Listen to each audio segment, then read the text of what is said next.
Dahil dadako sa panalangin, prayer for illumination.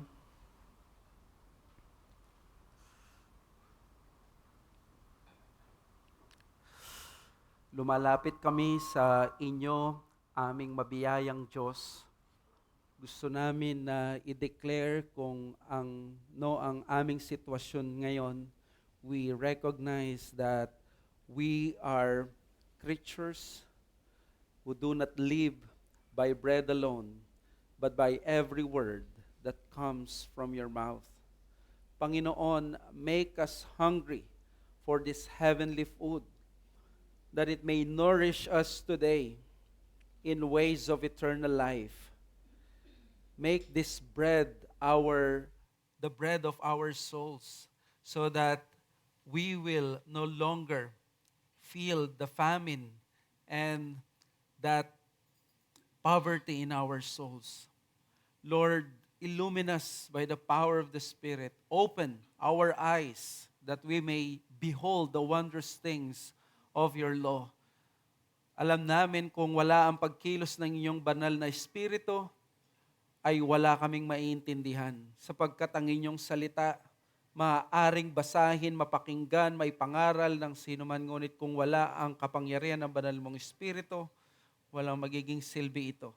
Ipagkaloob niyo po ang ministeryo ng Espiritu sa amin, na kahit kami ay nagkukulang sa inyo, kami ay nagkakasala, kami hindi kaaya-aya, narito si Jesucristo sa aming harapan, dahil siya, Panginoon, na hindi nyo kailanman matatanggihan sa kanyang katwiran, sa kanyang ginawa, kami ay nagtitiwala.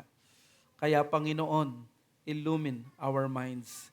Make a miracle this morning that not only na mababasa namin at maririnig ang inyong salita, maririnig ka mismo namin at tanggapin namin ang inyong salita.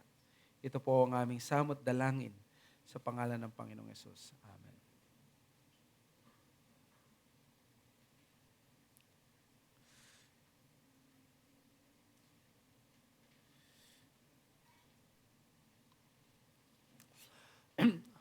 Nakatakda sa susunod na Biyernes o sa darating na Biyernes ang pagpupulong ng dalawa na makapangyarihang tao sa mundo ngayon, si Donald Trump ng United States at si Vladimir Putin ng Russia. Dahil dito, marami ang mga na lumalabas na balita, either pro or anti sa meeting na ito.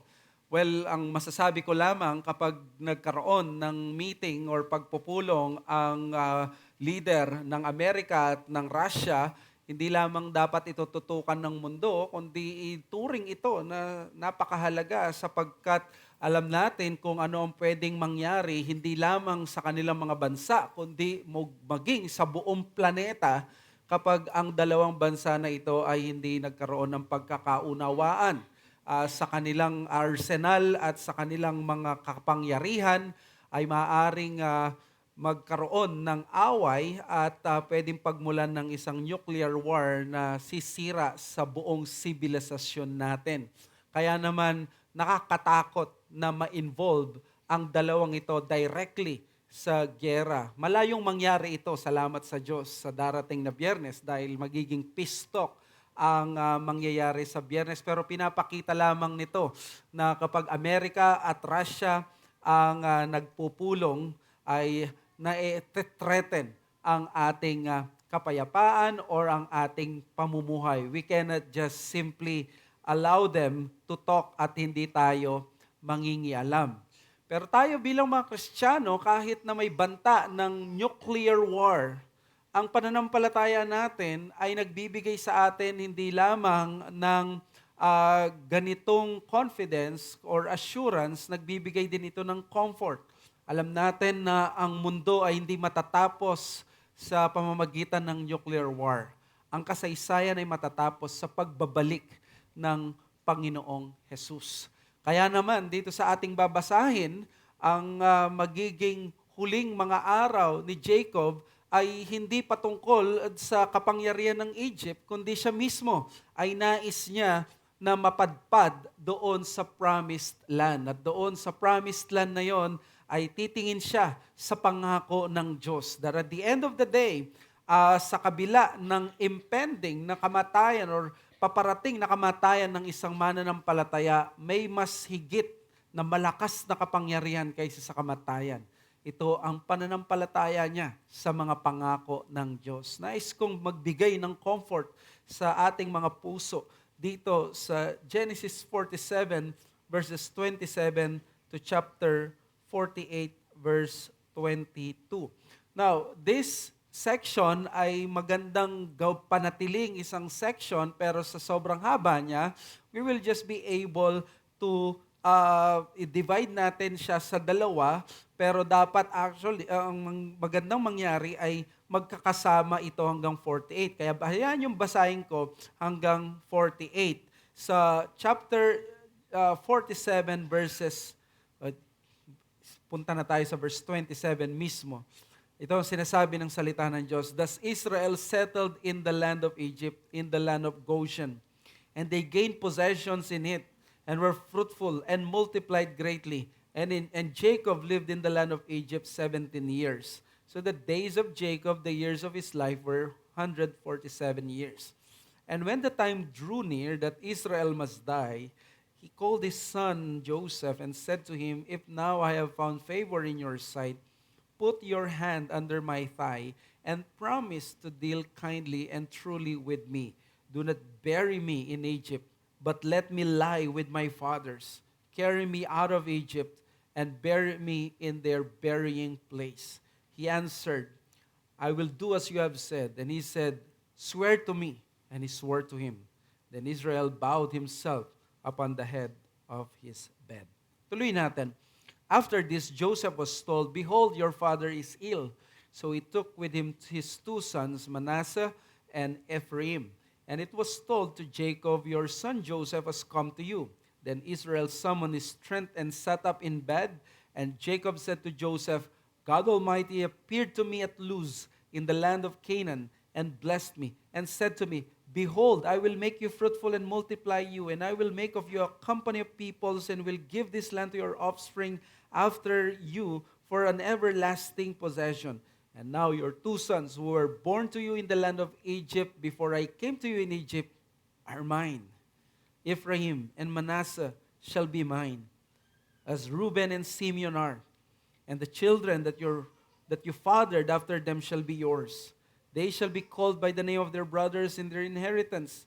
As for me, when I came from Padan, to my sorrow, Rachel died in the land of Canaan on the way, when there was still some distance to go to Ephrath, and I buried her there on the way to Ephrath, that is Bethlehem.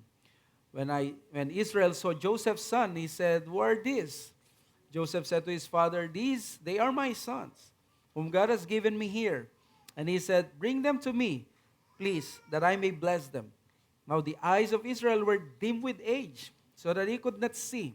So Joseph brought them near him, and he kissed them and embraced them. And Israel said to Joseph, I never expected to see your face, and behold, God has let me to see your offspring also. Then Joseph removed them from his knees, and he bowed himself with his face to the earth. And Joseph took them both, Ephraim in his right hand toward Israel's left hand, and Manasseh in his left hand toward Israel's right hand, and brought them near him. And Israel stretched out his right hand and laid it on the head of Ephraim, who was the younger, and his left hand on the head of Manasseh, crossing his hands, for Manasseh was the firstborn. And he blessed Joseph and said, The God before whom my fathers Abraham and Isaac walked, the God who has been my shepherd all my life long to this day, the angel was redeemed me from all evil. Bless the boys, and in them let my name be carried on, and the name of my fathers Abraham and Isaac, and let them grow into a multitude in the midst of the earth. When Joseph saw that his father laid his right hand on the head of Ephraim, it displeased him, and it took his father's hand to move it from Ephraim's head to Manasseh's head. And Joseph said to his father, Not this way, my father, since this one is the firstborn. Put your right hand on his hand. But his father refused and said, I know, my son, I know. He also shall become a people, and he also shall be great. Nevertheless, his younger brother shall be greater than he, and his offspring shall become a multitude of nations.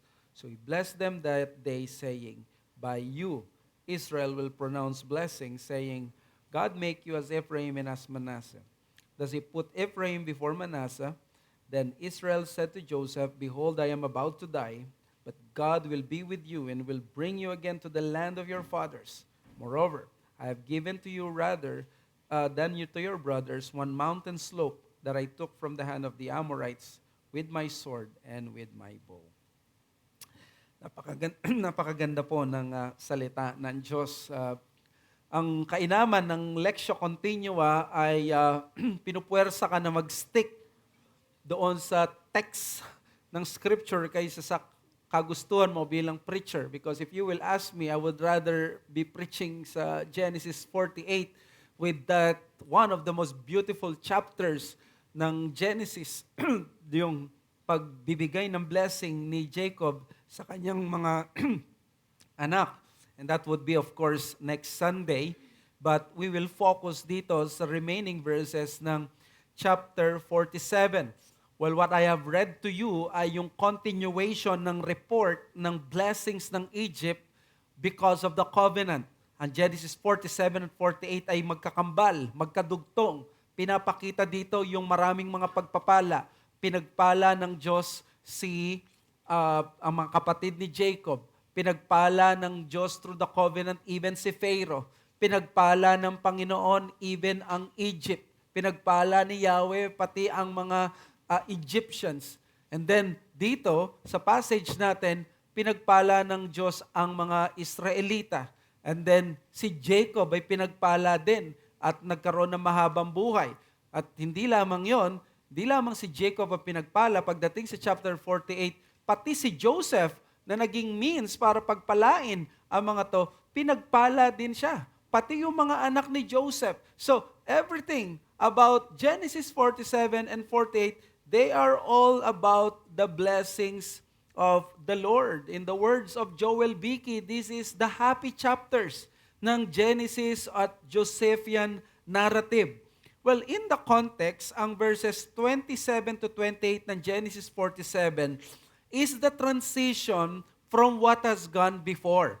Doon nakalagay, di ba? Thus Israel settled in the land of Egypt, in the land of Goshen. So pag binasa mo yung verses 27 to 28, you are being reminded na ang mga ito, they came to the land of Egypt and the Lord blessed them.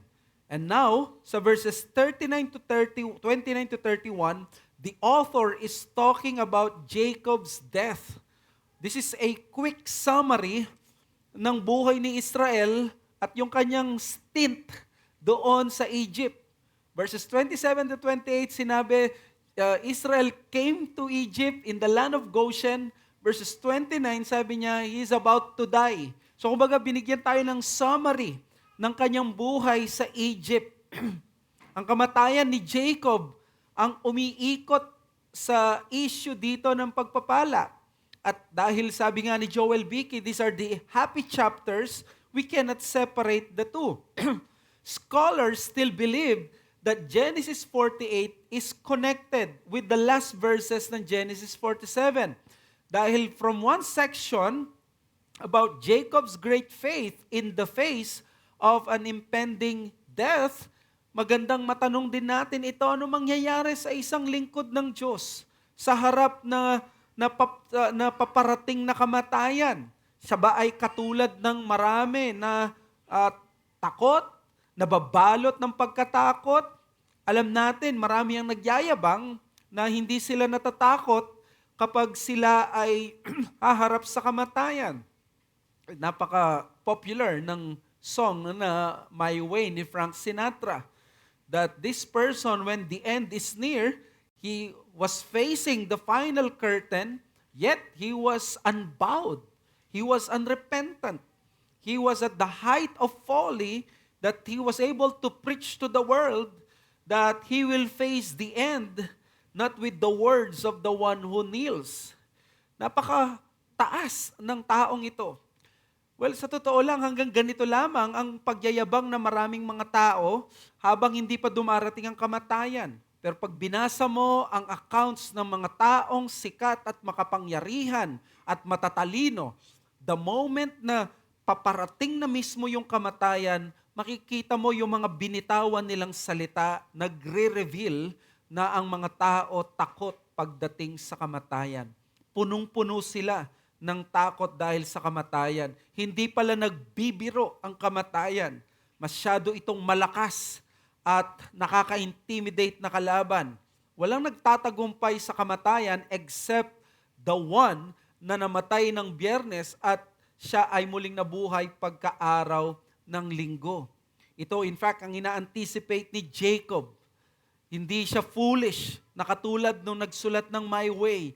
In the face of death, he faced it not with an unbelieving fear, but with the fear of God and desire for His greater blessings and better promises. Alam nyo, dito sa passage na ito, we see Jacob at his best. This is the best version of Jacob. At the moment of his impending death, he now begins to see things more clearly. Ito ang magandang pag-isipan, ito ang magandang pag-usapan, ito ang magandang asamin. Hindi na natin makikita dito si Jacob na deceiving Jacob. Nagko-connive na Jacob sa kanyang nanay para lokohin ang kanyang tatay at kapatid. Hindi na siya yung Jacob the deceiver na lolokohin niya ang kanyang employer para makuha ang kanyang gusto. This is the mature Jacob na sa kamatayan na papalapit naging purified na ang kanyang pag-iisip. He knew what was more important. Hindi na yung kayamanan, hindi na actually yung comfort, hindi na ang mga bagay na nakikita niya, but ngayon, it's very clear na ang kanyang naiisip, ano ang iiwan ko sa aking mga anak at mga apo? Ano ang iiwan kong testimony dito sa mundo? Ano ang aking gagawin sa mga pangako ng Diyos? Well, this is the beauty of this passage. Pinapakita sa atin na kapag papalapit na ang kamatayan, ay natututo tayo na isipin kung ano ang dapat nating isipin. At sa nakita natin, ang Goshen, sabihin na natin, this is the best place on earth during that time. Egypt was the best nation to be in. And in that nation, the place where it said the people were flourishing was Goshen. In other words, kung nandun ka na sa best country, nandun ka pa doon sa best place in that country, nandun ka sa Goshen, nandun ka sa oasis. Nandun daw ang mga Israelita. So, ang gusto ko makita ninyo dito, how easy for Jacob sa panahon na iyon na maisip niya, teka muna, ba't kailangan natin bumalik sa Canaan? Ba't hindi na lang dito manirahan? Binigay naman sa atin ang Goshen. Bakit hindi na lang tayo, hindi naman tayo natitreten. In fact, napakaganda ng nangyayari ngayon. After all, mahirap ang palipat-lipat. Bakit kailangan mong manghingi ng pangako ni Joseph na idala doon ang mga buto ng iyong katawan kung ikaw ay mamamatay? They were flourishing. Everything was going well. O siguro, pwede nating isipin, may mga kamag-anak siya at mga apo na nag-a-advise sa kanya. Sasabihin niya siguro, Lolo, bakit kailangan nating umalis? Bakit iwan natin? Ang ganda na dito sa Egypt. Napakaganda na dito sa Goshen. We are being taken care of. Nandito si Pharaoh na napaka-kind sa atin. Si Joseph nandito, inaalagaan niya tayo. And we are becoming a bigger and stronger community. Dati 70 lang tayong pumasok dito. Ngayon, siguro sasabihin niya, 700,000 or 70,000 na tayo. After 17 years, could you imagine, ilan na ang mga Israelita doon sa Goshen? Napakarami na nila. Hindi na lamang sila iilan. So at this time, anong gagawin ni Jacob? Si Jacob ba mapapaisip? Siya ba ay magdududa? Oo nga, no? May point kayo. Kawawa naman tayo kung magta-travel pa tayo doon at kalimutan na natin ang promised land. Nandito na tayo sa Egypt and we are doing good. You know, the lesson here, nung sinabi ni Jacob, malapit siyang mamatay at ininsist pa rin niya yung kanyang mga buto, idala doon sa Macpela, this time it shows Jacob has learned his lesson. he has become mature. His age has helped him na maisip ang mga mas importante. At ganito siguro, even yung patotoo ng mga may edad sa atin, old age has that capacity and ability to remove the scales of worldly allurements and the tempting nature of unbelief. At yan ang gusto ko na i-emphasize natin dito. As years pass and glory nears, the believer will not settle for this world's best, but God's. As years pass and glory nears, the believer will not settle for this world's best, but God's. Let us imagine, Jacob was already living in the world's best. Nandun na yung lahat at okay na, pero still, pinili pa rin niya ang mga pangako ng Diyos. Doon pa rin siya sa kalooban ng Diyos. At nangyari ito as years pass and the glory of God nears. Well, ito ang problema nating mga kabataan. Madalas, baligtad sa atin. Ang temptation sa mga bata is that marami pa akong kapangyarihan, kalakasan, marami pang akong pangarap, yung kalakasan ko, saka na yan, iisipin. Kaya naman nawa, maging encouragement itong message na ito sa ating mga old people dito. Okay, ma-offend sa pagsabi ng old, but those people with some age na ngayon, among us, gusto kong i-affirm ang faith mo. Kung katulad ka ni Jacob, you are like this, you are on the right track. Kung sa oras na ito, ang mas mahalaga sa'yo, hindi na yung pagyaman, kundi yung mga eternal na bagay ang nasa isip mo na. Yung spiritual na ipapamana mo sa iyong mga anak, ano ang iiwan mong testimony sa iyong mga apo kapag ikaw ang nahimlay, katulad ni Jacob. Well, kung ginagawa mo ang ginawa ni Jacob, you're doing good. May this also a challenge to the young people in this congregation. Probably mas malakas ang kapit ng mundo ngayon. The allurements, the enchantments, nakakanumb ng mga spiritual senses. You are forced na isipin masyado ang mundong ito. After all, marami nakasandal sa'yo. Breadwinner ka. Ikaw ang kailangang kumilos nito. Kailangan mong asikasuin ang mga material at temporal na bagay. Ang dami mong kailangan labhan. Ang dami mong kailangan tapusing mga assignments. You are forced to deal with this world. But here is our patriarch giving us a free snapshot of what would be our end and what would matter most when that end nears. Not riches, not careers, not this world, but the completion of the promises of God. Ito ang nanasain mo, that the promises of God would be complete sa iyo. Kaya naman dito sa passage natin, what did Jacob realize about his life and God's promises as he nears death? May dalawang positibo at nakaka-encourage na katotohanan. Una, na-realize ni Jacob, our Father will take care of us in this world. Our Father will take care of us in this world. And number two, our faith will show to us a better world. Our faith will show to us a better world. The first one, our Father will take care of us in this world.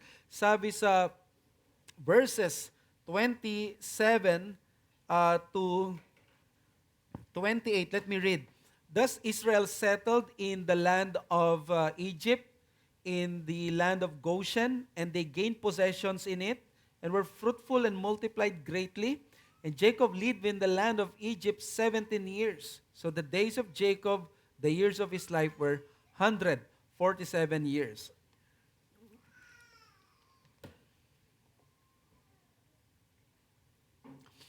While the Egyptians were suffering greatly in their own land, look what was happening sa Goshen.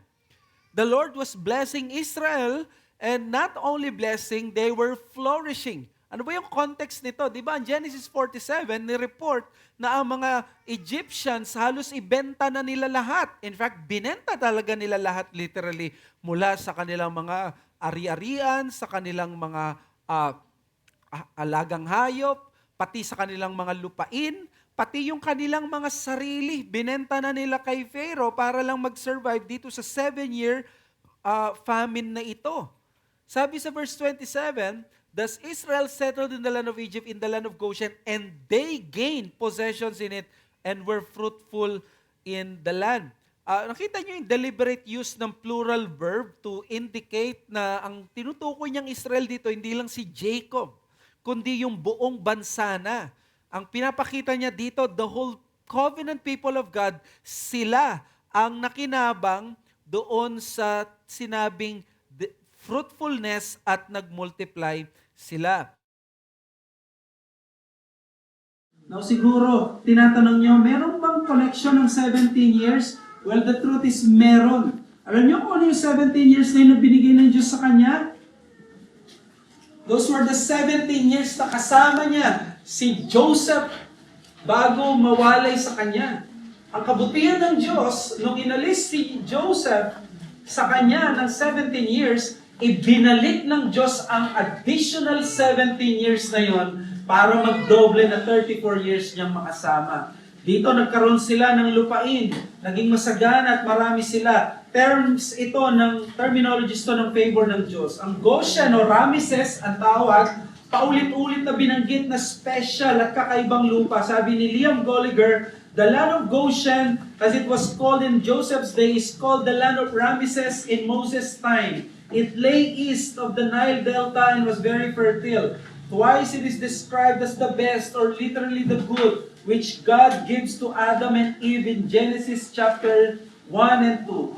Goshen is an echo of Eden. It is also a foretaste of the land of milk and honey, to which people of Israel would one day come, the land of Canaan. And in the bigger picture of the Bible, it is a foreshadowing of the new heavens and the new earth that is the destiny of all God's people. Pag tinignan mo Goshen, napakagandang lupain lang. Pero pag tinignan mo ang biblical theology at ang New Covenant lens, Goshen speaks of that place or favored place ng Panginoon sa kanyang iglesia. So they were settled, they gained possessions, they were fruitful, they multiplied greatly. What is the point? Even in the midst of a great crisis, never will the presence of God be removed from His people. Kahit na naghihirap ang buong Egypt, ang buong mundo, mga kapatid, ang presensya ng Diyos hindi aalis sa Israel, sa kanyang mga people of God. Kahit mahirap pa yung unawaan, kaya ng Diyos na maglagay ng Goshen. Kahit sa naghihirap at tagtuyot na Egypt. Nakita na natin to sa Exodus. Pambihira yung ginawa ng Diyos sa oras ng kagipitan sa kanila. Ito yung lugar, ang Goshen, ito yung lugar ng kalooban ng Diyos. Ito yung gusto ng Panginoon ng covenant people nandun. At doon magpo-flourish sila. Sa Exodus, nagkaroon ng 10 plagues. Pero ang Goshen na natiling payapa, ilang beses na in-exempt ng Panginoon, nagkaroon ng pagdilim sa buong Egypt, ang Goshen maliwanag. Nagkaroon ng mga atake sa mga Egyptians, ang Goshen na spare. Dito hindi magkukulang ang provision ng Diyos, ang protection ng Diyos. Yan ang hindi pangkaraniwang pabor ng Diyos. The people of God are now in the ideal place in that time to flourish and to develop into that great nation. Thanks to the political strategy of Joseph na nandun siya sa Goshen. Now of course, alam natin sa panahon natin, ang Goshen ay hindi naman tayo maghahanap na literal na lugar ng Goshen. Dito sa Goshen, pinagpala sila because this is the place na ang people of God ay dapat naroon. Nasaan ang Goshen ngayon? Well, alam natin, ang Goshen ay hindi tayo maghahanap ng lugar. Hindi ang San Simon, hindi ang isang particular na lugar o isang particular na bansa. Ang Goshen nakikita natin ay nagre-represent doon sa binigay ng Panginoong Diyos sa atin na kung saan pagpapalain tayo. What is that? That is the covenant of God with His people. That is the new covenant in the Lord Jesus Christ. In other words, kung nasa loob ka ng covenant ng Diyos, nandun ka sa Goshen. Kapag ginawa mong literal na lugar, ang Goshen, pagpapalain lang ng Diyos kung sino yung nandun sa Goshen. Alam niyo ba na minsan, sinabi ni Eli Soriano na ang Diyos ay wala sa lahat ng lugar at wala siya, ano daw ang gagawin ng Diyos sa isang Poso Negro at sa isang Imbornal. At sumagot ang isang apologist na evangelical. Ang sabi niya, ang Diyos ay nasa lahat ng dako at hindi niya kailanman iiwanan ang kanyang mga anak. Na kahit ang isang Kristiyano ay sumisid sa isang mabaho na Poso Negro, nandun ang Diyos para makinig kung siya'y mananalangin. Ganito rin ang katotohanan kung ang isang anak ng Diyos ay nasa kulungan, nasa isang lugar na napakahirap ang sitwasyon. Hindi iiwanan ng Diyos ang kanyang mga anak. Hindi anumang mga bagay ang pwedeng mangyari ang makakaalis nito. Isang comfort ito sa atin. Hindi lugar ngayon ang hahanapin natin.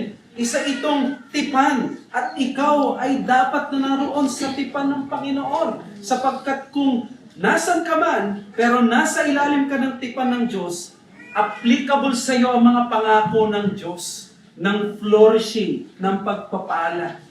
Ang sabi ng Hebrews 13:5-6, keep your life free from the love of money and be content with what you have, for He has said, what?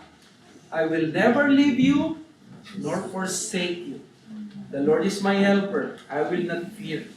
Matthew chapter 6 verses 25-26. Therefore I tell you, do not be anxious about your life, what you will eat or what you will drink, nor about your body, what you will put on. Is not life more than food, and the body more than clothing? Look at the birds of the air. They neither sow nor reap nor gather into barns, and yet your heavenly Father feeds them. Are you not of more value than they? Ginamit ni Jesus ang mga maliliit na mga bagay na hindi pinababayaan ng Diyos. Sabi niya, how much more ikaw? Ikaw na pasok sa covenant ng Panginoon. Ikaw na namatay si Kristo para sa iyo. Yung dugo ng kanyang anak dumaloy at ikaw na-apply yun sa iyo. Imposibleng pababayaan ka ng Diyos. Marahil di pinangako ng Diyos na nasa magandang lugar tayo palagi. Na nasa magandang sweldo ang meron tayo palagi. Na nasa magandang sitwasyon tayo palagi. Pero hindi maaring pabayaan ng Diyos ang nasa sa Kanya. Panghawakan natin ito. At habang iniisip natin ang ating mga ibang kasamahan na marahil nasa mahirap na sitwasyon ngayon, tayo isang katawan. Ang sakit ng isa ay sakit ng lahat. Gusto ko kayong i-challenge, understand every crisis as an instrument of God in order to magnify more His faithfulness to you. May krisis sa buhay mo ngayon at sa atin, gamitin mo to. Na instrumento pala ito ng Diyos para ma-magnify yung katapatan niya. Tingnan mo, ginawa niyang magkaroon ng famine sa buong mundo. Para ano? Para ipakita niyang katapatan niya at gumawa siya ng Goshen. At ganito ang ginagawa ng Diyos hanggang ngayon sa atin. Hinayaan niya mag-proliferate ang kasalanan. Hinayaan ng Panginoon na magbunga ng maraming kasalanan, magkanda hirap-hirap ang buhay ng mga tao. Nang sa gayon, sa pagdating ni Kristo, sa pangangaral ng Ebanghelyo, sa pagbibigay ng biyaya ng Diyos, mas titingkad ang kabutihan ng Diyos sa atin. Alam nyo, wala naman dito ang mayaman sa atin kumpara sa mga mayayaman sa mga nasa Dasmariñas village or sa mga posh na mga villages sa ating bansa or even sa Amerika na yung mga kilalang tao, top 10 na mga mayayaman, nila Elon Musk, sila Jeff Bezos. Pero the more na nakikita natin ang paghihirap na nangyayari and then nakikita natin yung biyaya na in-spare tayo ng Diyos, binigyan tayo ng pangako ng buhay na walang hanggan. Nakikita natin ang mga mayayaman na ito, ng mga makapangyarihan na ito, silang lahat ay walang ganitong pangako ang Diyos. Tayo meron. Nagkakaroon tayo ngayon ng comfort. Mas mapalad tayo sa kanila. Some of you correctly thought yung mga nangyari sa nangyayari ngayon ay nahihirapan tayo. Di ba may mga iba sa inyo na you're thinking of the tariffs of the United States or yung mga policies ni Trump na apektado ang mga trabaho ninyo na pwedeng bumaba ang sweldo nyo kaya mapalitan kayo dahil sa America First. Tama yun. Iisipin natin. We cannot deny that. Pero ito ang katotohanan. Bilang anak ng Diyos, applying the principles of God, allowing the whole world to be in famine, Hinayaan ng Diyos na magkaroon ng problema para nang sa gayon, pag nag-flourish ang Israel sa Egypt, malinaw na galing ito sa Diyos. So ito ang isang hamon. Sa kabila ng paghihirap at mahirap na sitwasyon, pwede mong hamunin ang sarili mo, pag ako nakalusot dito, ibig sabihin dito galing sa akin. Galing ito sa biyaya ng Diyos. Mga kapatid, if we are in the Old Covenant, flourishing would mean temporal, financial, material flourishing. Because yun ang setting. But we fully understand in the New Testament ang promise hindi prosperity. Just because you belong to the people of God, ay payayamanin ka ng Diyos. No. This incident in the Old Covenant of God flourishing the people of God in Goshen points us to a better and more glorious flourishing promise in the New Covenant. Ang pinangako na maglilinang at magpo-flourish sa New Covenant, hindi yung pera at pagyaman mo. Alam mo kung anong pinangako? Yung pagyaman ng pananampalataya mo. Yung pagyaman ng biyaya ng Diyos. Ito yung sinabi mismo sa 1 Peter, di ba? Or sa 2 Peter na, you add to your faith knowledge, you add to these things that we will grow in the knowledge and the grace of our Lord and Savior, Jesus Christ. That we will abound in giving. That we will abound in sharing one another. Ito yung mga flourishing. I would remember yung mga kapatiran natin and even myself. Who am I noong 2002, 2003, nung bago akong converted? I was just a simple person na napakaraming mga rough edges at napakaraming, over the years, more than 20 years of being a Christian, I have seen the richness of the grace of God. Every year, mas lalo akong nakukonvince, Lord, salamat iniligtas mo ako when I was 17 years old, like Joseph, na 17 years old, nung mawalay sa kanyang ama. Mas lalo tayo na nagpapasalamat na ganito ang biyaya ng Diyos. Another challenge, God is not only a God of second chance, God is also a God of catching up. Dahil gracious and merciful ang Diyos, di lang niya tayo binabalik sa tamang landas. May times na nagiging, nadapa tayo, nalaligaw tayo landas, binabalik niya tayo. And sometimes, Lord, sinayang ko ang buhay ko, anong gagawin mo ngayon?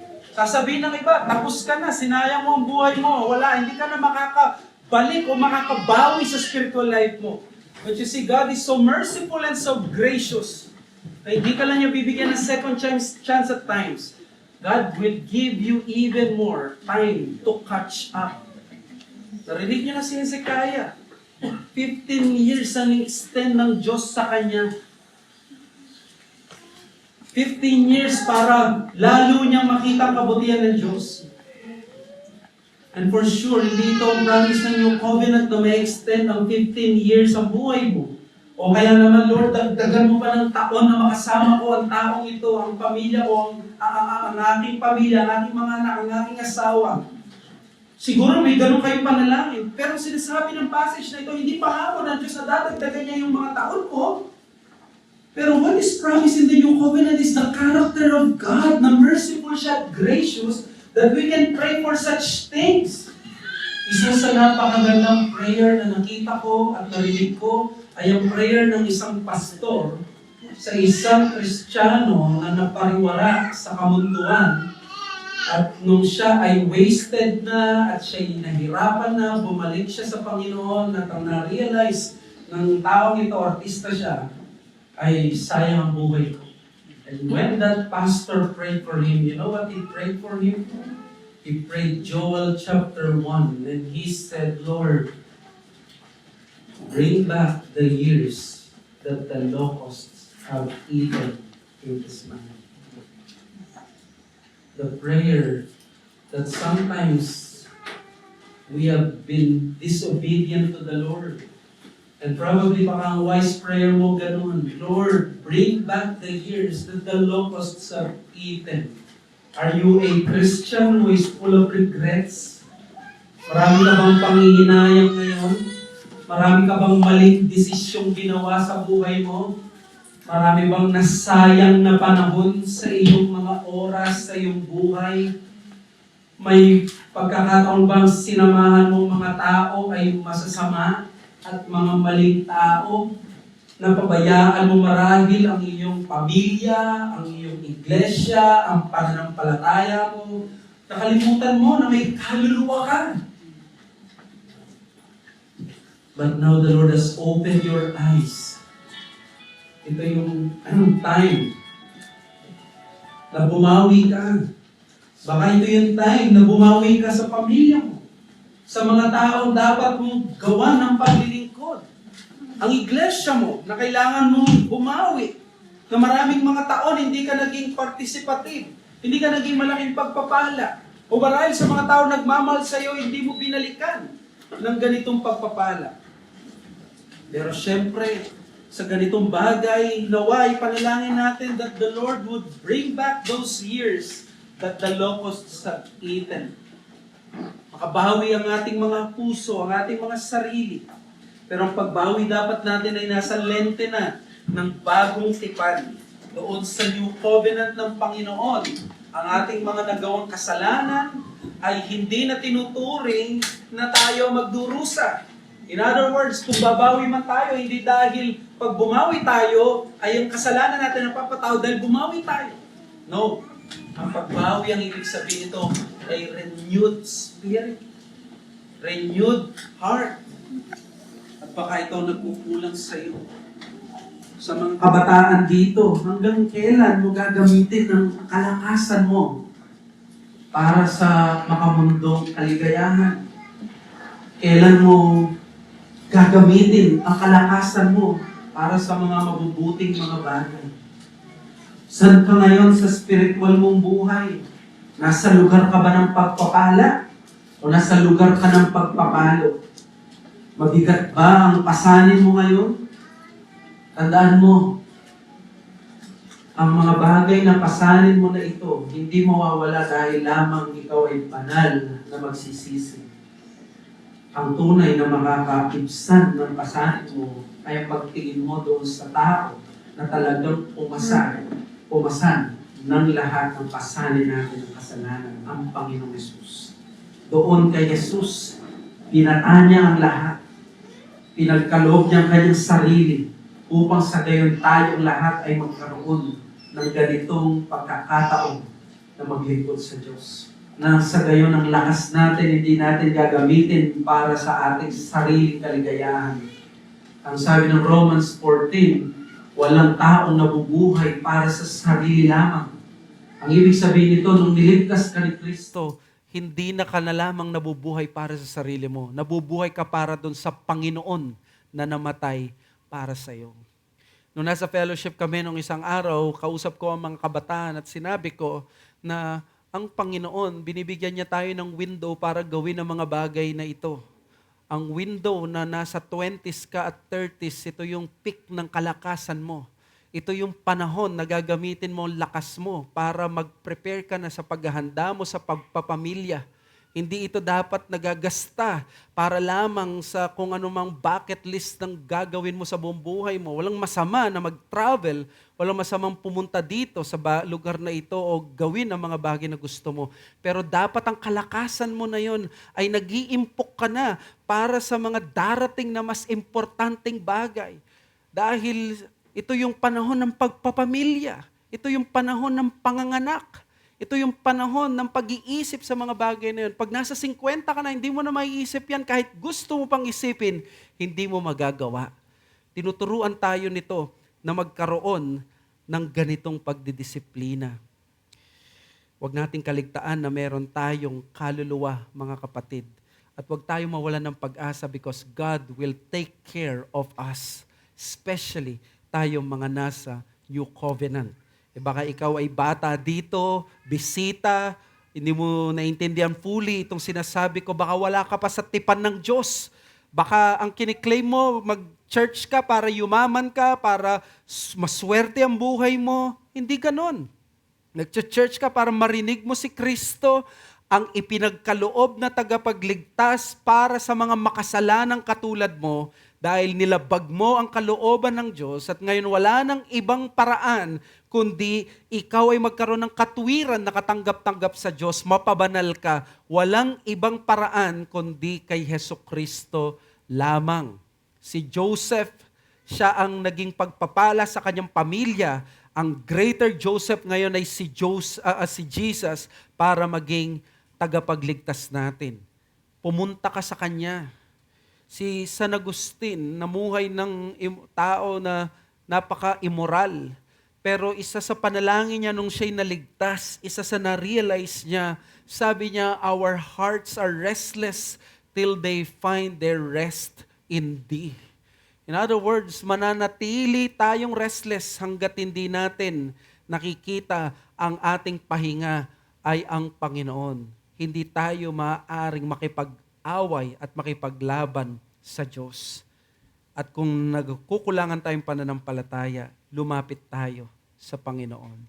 Ikalawa, sa verses 29 to 31, our faith will show to us a better world. Sa verses 29 to 31, pinasumpa, di ba, si Joseph. Despite their relative comfort in Egypt, Jacob made sure that Joseph would swear to bury him in Canaan. Ano bang ibig sabihin nito? Well, ang ginawa ni Jacob ay ginaya si Abraham. Alam naman si Abraham, no? Dalawang ginaya niya kay Abraham. Sabi niya dito sa verse 29, he called his son Joseph, if I have found favor in your sight, put your hand under my thigh and promise to deal kindly and truly with me. Do not bury me in Egypt. Now, yung paglalagay ng kamay sa thigh, ito po ay ginawa ni Abraham kay Eliezer. Sabi niya kay Eliezer, mangako ka sa akin na hindi mo kukuhanan ng asawa ang aking anak na si Isaac mula sa mga Canaanites, kundi doon sa aking mga kamag-anak sa Mesopotamia. At pinapangako niya siya. At ganito yung ginawa din ni Jacob. Ikalawa, ginaya din ni Jacob yung tatay niya at si Abraham na nagpalibing sila doon sa Macpela, kung saan na-bury itong dalawang patriarchs na ito. Now, anong ibig sabihin nito? Sabi sa verse 30, but let me lie with my fathers, carry me out of Egypt. Ano bang issue? Ba't kailangan ialisin sa Egypt at pumunta sa burying place sa Macpela? Layo-layo nun. Ang kahilingang alisin siya sa Egypt ay sobrang halaga. Pinapakita ito na not even comfort is important, but it is looking toward the promise of Yahweh that Egypt is not their inheritance. Loud affirmation ito ng promises ng Diyos sa Canaan na ang promised land ay ang Canaan at hindi ang Goshen. Natuto pa rin ng Diyos ang kanyang salita na sinigurado na mismo ni Jacob na mauuna siya doon. Sabi sa verse 31, and he said, swear to me. And he swore to him. Then Israel bowed himself upon the head of his bed. This is the second promise of oath. Gusto ni Jacob na tiyak at clear without a shadow of doubt, kaya may second na uri ng oath.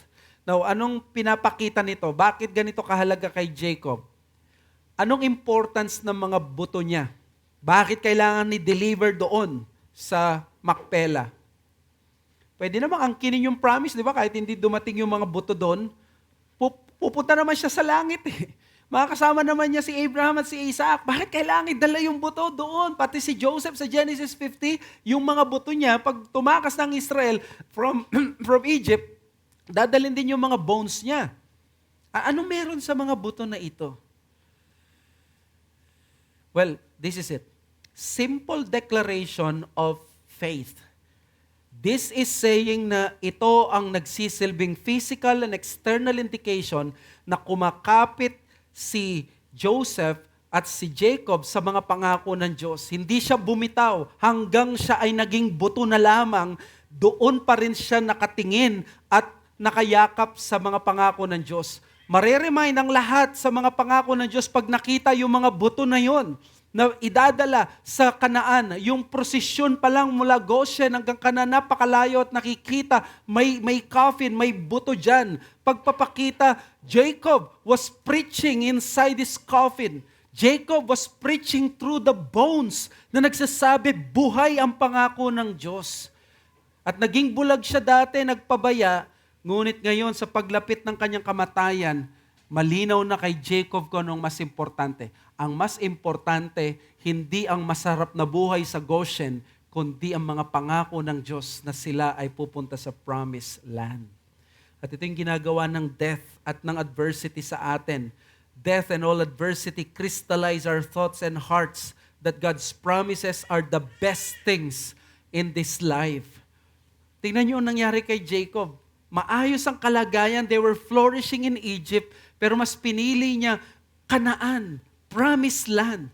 Pagpapakita sa atin na nag-crystallize na yung thoughts niya at yung puso niya, ang pangako ng Diyos, these are the best things pa rin sa buhay na to. Walang makakapalit na magandang buhay, luxurious na buhay, walang makakapalit ng kasikatan, walang makakapalit na marami kang gadgets, marami kang kapangyarihan.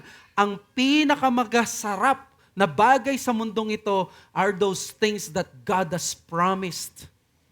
At ang kamatayan ng ginagamit ng Diyos para panggising sa atin o yung adversity. Alam mo yung adversity pag nasa ilalim ka na, pag walang-wala ka na, di ba, kapag ikaw namumroblema, makikita mo kung sino yung mga kaibigan mo, nalalapit sa iyo. Meron kang nakikita sa mga bagay na hindi mo nakikita noon. Yung mga simpleng bagay, na-appreciate mo. Ang death, ganon. Nakakita na ba kayo ng tao na binigyan ng taning ng buhay ng 2 linggo, pero ang ginawa niya sa 2 linggo na yon, nanood lang ng basketball? Hindi. For sure, ang taong ito, pupuntahan niya ang lahat ng mga taong mahalaga sa kanya. Hihingi siya ng kapatawaran sa mga taong nasaktan niya. Pupunta siya sa mga tao na patatawarin niya. I-spend niya ang time niya sa kanyang pamilya, sa kanyang mga magulang. Death would make us helpless and adversity reminds us forcefully that we are weak. We're not really that strong. Ang mundong ito, may kakayanan siya na i-entice tayo, malango tayo sa kanyang comfort, sa kanyang power, sa kanyang pleasures. Mawawala sa atin minsan yung panlasa ng langit na hindi na natin nagugustuhan ang ginagawa sa iglesia o kaya naman yung mga bagay, yung mga pinangako ng Diyos. Para sa atin, mas gusto na natin yung mga temporal na mga bagay.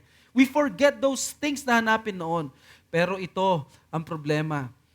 Salamat sa Diyos na ginagamit niya ang adversity, weakness, and even death to get us back kung saan dapat tayo. Si Jacob, dito dapat siya, hindi sa Egypt. Di ba?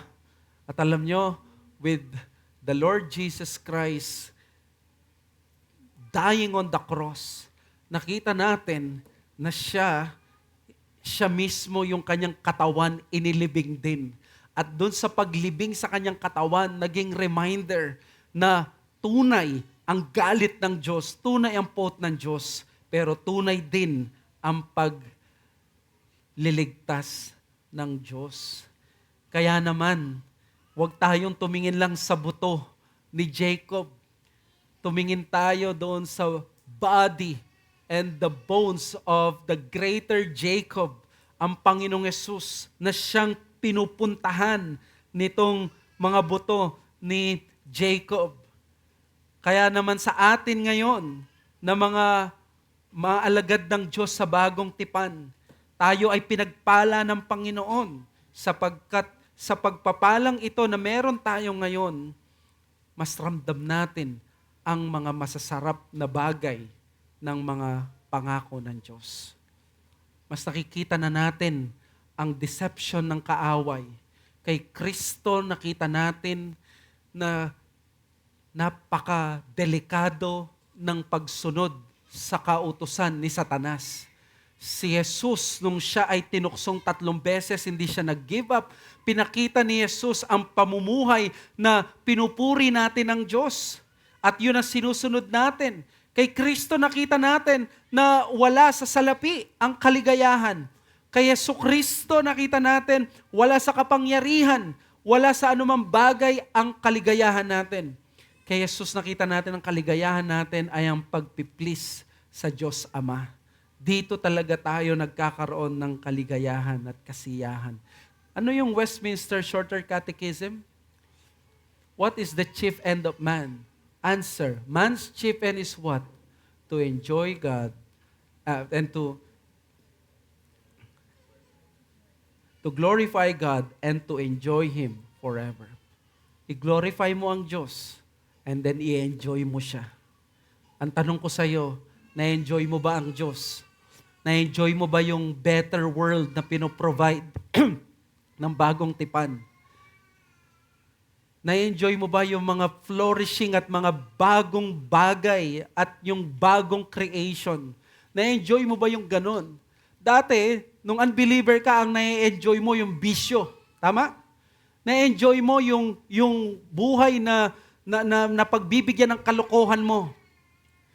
Sa bagong tipan, ang sabi ng Bible, ang enjoyment ni Kristo ay yung pagsunod niya sa kanyang Ama. Kung paano ang isang anak nag-e-enjoy siya kapag napiplease niya yung kanyang magulang, ganun ang enjoyment din dapat natin. Na-enjoy natin kapag lumalago tayo sa pananampalataya. Nag-e-enjoy tayo kapag nakikita natin ang iglesia lumalago. Nag-e-enjoy tayo kapag nakita natin ang kapatid natin mas nagiging faithful. Nag-e-enjoy tayo kapag nakita natin ang isang kapatid nagsisisi sa kanyang kasalanan. Nag-e-enjoy tayo kapag nakikita natin ng church nag-gather together, nagtutulungan, hindi nagmamalinis, hindi nag-iiwanan, pareho magkakasama, dinadala ang sugat at inaangkin ang bawat isa. Ganito ang enjoyment ng new creation. Kaya challenge, do not let the mirage of pleasures and riches of this world lead you to forget who you are. You are a citizen going to a better country. Yan ang Hebrews, na si Jacob ay si Abraham papunta siya sa Kanaan, pero pagdating sa Hebrews, ginamit ang New Covenant lens. He was looking for a country, hindi pala literal na country ang hanap niya. He was looking for a country whose foundation ay hindi literal, kundi ang foundation tinatag ng Diyos. And alam natin, yung country na yon is the presence of God, the New Covenant. In the New Covenant, mas malinaw na ito ang pleasures of Egypt lason sa atin. Si Moses sa Hebrews, he forsook the pleasures of Egypt and he embraced the reproach of Christ. Ito ang blessing sa atin ngayon. Pag forsake mo ang pleasures ng Egypt, embrace mo yung reproach ni Kristo. Sa mga may edad po dito, baka senior ka na o 50s ka na or sabihin mo katulad ko, I feel old being 40. Anong fears mo at anticipation mo?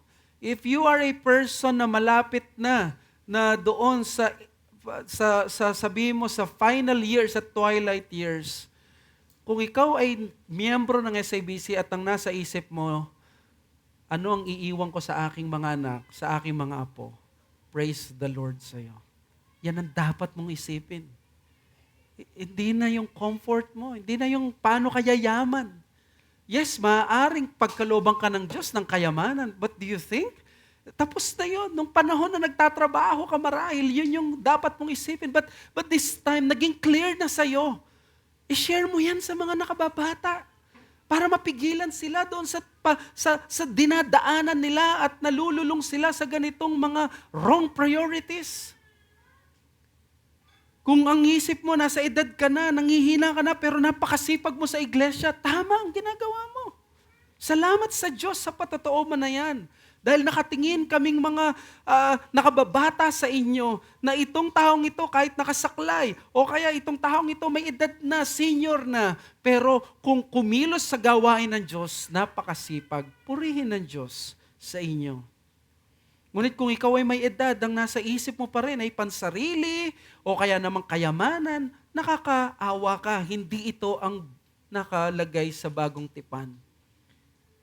Mga kapatid, sa panghuli, gusto kong sabihin sa inyo, ang mga buto na ito, minsan ang propeta, may binanggit siya na mga buto na ginawa ng Diyos, pinangaral niya ang kanyang propeta. At doon sa buto na yon, habang nangangaral ang propetang ito, biglang nagkaroon sila ng konting ng laman, unti-unti silang nagkaroon ng buhay, ng hininga, at naging isang army. Alam niyo, mga buto ni Jacob, bakit mahalaga at hindi na lang tinapon, pagpapakita ito na ang mga buto na ito ay may tao na babubuhay. Babalikan ng Diyos yung buhay ng mga alagad niya. At sa pagbabalik ng Panginoong Hesus sa kanyang resurrection, magkakaroon tayo ng bagong buhay. Hindi ito sayang pagpapakita ito na may ganitong bagay. external, temporal na pagpapakita ng pananampalataya. At ang iglesia natin, every Lord's Day, ay mayroong pagkakataon na yung pananampalatayang di natin nakikita, mahawakan natin.